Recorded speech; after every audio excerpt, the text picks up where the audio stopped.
the star of all season in terms of election-related concern, Chairperson George Garcia. Maraming salamat po muli, Mr. Chair, sa kagalang-galang ng mga miyembro ng committee na to, sa members of Congress.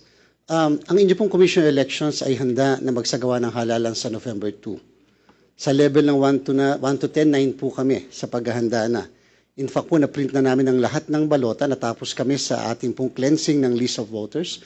Nakapag-procure na po tayo ng mga dapat ma-procure.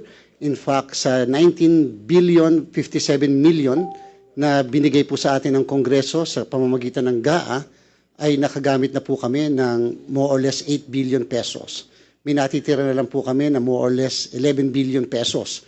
At yan po ay nasa DBM pa, hindi pa po yan kasalukuyang na-download sa Commission on Elections. Yung 11 billion po na natitira ay para po 9 billion para sa honorary ng guru natin.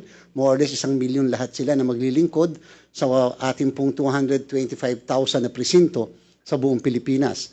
At the same time po, yung po natitirang 1 billion naman ay para po sa training nila ng ilang araw dahil po tayo ay hindi po automated election. Tayo po ay manual na halalan para sa barangay ng Sangguniang Kabataan. At the same time, meron din po tayo 1 billion para sa deployment, yung pong ginagamit natin sa pagde-deploy ng lahat ng kagamitan para sa araw ng halalan. So more or less 11 billion po yon, intact pa lahat yun. Yung pong 8 billion, yan po ay earmarked na and obligated na po yan. Kasama na yung lahat-lahat, kasama yung mga personal services, hiring ng casual employees, overtime services ng commission personnel, and procurement ng lahat po ng mga kagamitan. Kung sakasakali po ba na ma-reset ang barangay and SK elections, ay ano po ang masasayang dito kung meron man? Ang balota po hindi po masasayang. The COMELEC, kahit po ito may date na, it will just issue a resolution na kung saan ang sasabihin lang namin kung ano na print namin na balota ay yun na rin po yung gagamitin natin sa isang reset na barangay and SK elections. Kung meron po siguro, titingnan po namin yung po mga tinta, yung mga ballpen, yung mga thumbprint takers at saka po yung mga indelible inks sapagkat 1 taon lang po kasi ang expiry dates ng mga yan. So may posibilidad po na matuyo, magbago ang kulay o hindi na sumulat yung mga ballpen. Pero yung iba pong election paraphernalia magagamit namin. Kung sakali pong halimbawa hindi matuloy ang November 2 barangay and SK elections, magre-resume po kami ng registration of voters muli ngayong darating na September.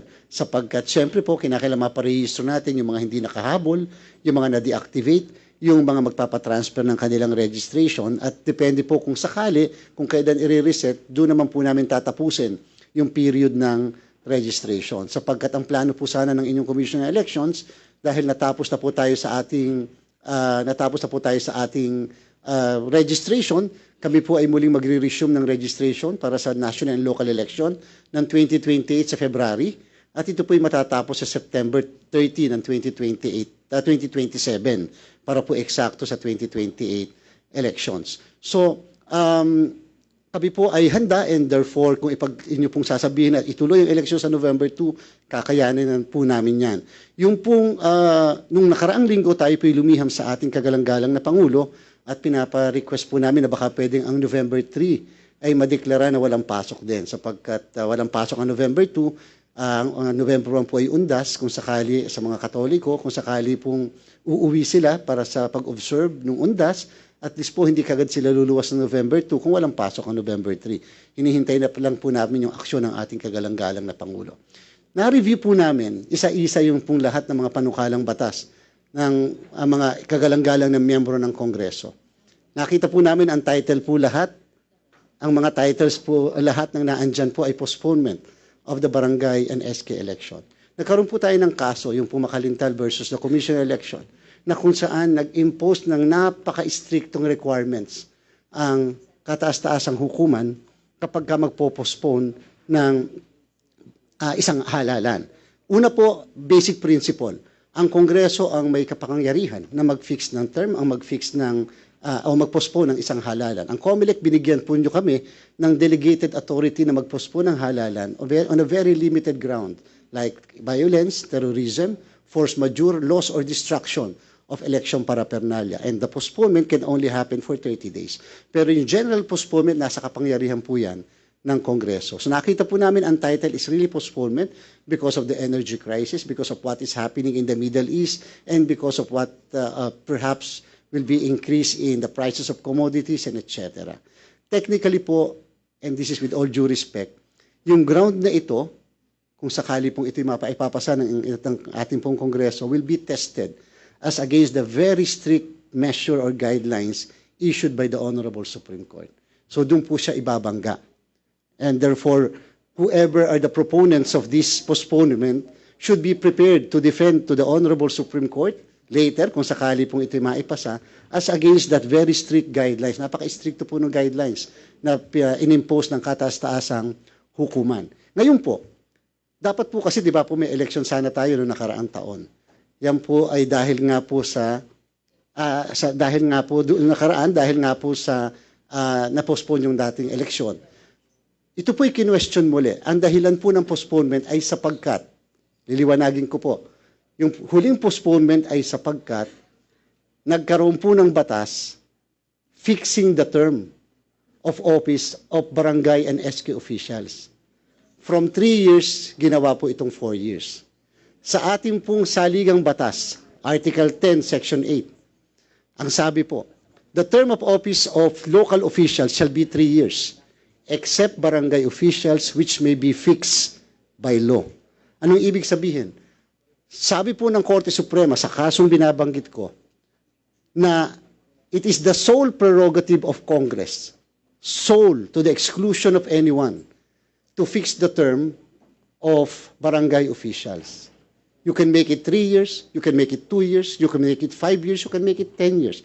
It is the sole discretion of Congress. Kung kaya nung ipinasa po ang Republic Act 12232, yung po yung batas natin na nagpo-postpone at nagpi-fix ng term from 3 years to 4 years, and nagkaroon ng consequent effect of postponing the election, ito po ay hindi tini-RO ng Supreme Court.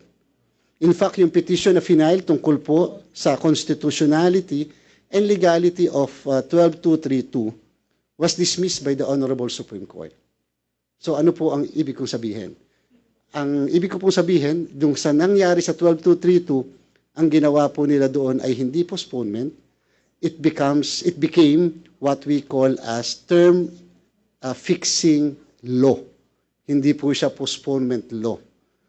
And therefore, dahil term fixing law siya, hindi po in-apply ang Makalintal Doctrine. Hindi po tini-RO, hindi po de-reverse ang law at de-declare na unconstitutional. So dito po lahat sa inyo po mga panukala, ito po ay postponement law. Wala po kaming nakita na term fixing law. Kung sa Senado po, nahaharap din po kami later, ay it's a term fixing law. Ang kanila pong pinopropose from 4 years, ginagawa po nilang 5 years yung pong panukala. So hindi po namin sinasabing gayahin niyo po. Ang sabi lang po namin, basta ang inyong COMELEC ay handang-handang isagawa ang halalan po natin sa darating na November 2. At ang amin lang pong pakiusap, sana po maging maliwanag ang lahat bago po matapos ang September. Kasi po, alam niyo po, halimbawa po, yung mga pinapaskil natin sa labas ng presinto ng mga listahan, yung pong piniprint natin ng mga listahan ng mga botante sa loob ng presinto, pag natapos na po namin lahat siyang ma-print, hindi na po natin magagamit yan sa susunod, sa buong Pilipinas. Bakit po? Dahil magbabago na po yung project of precinct, magbabago ang pangalan ng mga botante sa listahan, dahil nga po may mga madadagdag na mga botante, and therefore may posibilidad na madagdagan din ang mga presinto. Kung sakali pong marireset ang barangay and SK election, magkano po ang kakailanganin ni COMELEC? Depende po sa kung anong taon ito marireset. Ang sa amin pong pakiusap ay wag lang po sana naman na lalampas sa kalaghatian ng next year, ng 2027. Kasi critical po sa amin ng June onwards, 2027, sapagkat yun po ay preparasyon para sa national and local election. Uulitin ko po, yung sabi po ng Korte Suprema doon sa huling desisyon niya, na kaya kinonsider na constitutional ang Republic Act 12232, ang sabi po niya, kasi yung postponement was just a consequence or incidental to the fixing of the term from 3 years to 4 years. So ang dating po, hindi pala talagang ang purpose is to postpone but to fix the term. So yun lang po ang sa part ni COMELEC. Basta ipag-utos nyo lang po sa amin, we will comply, we will follow, but we are ready to conduct the election by November 2. Okay, thank you.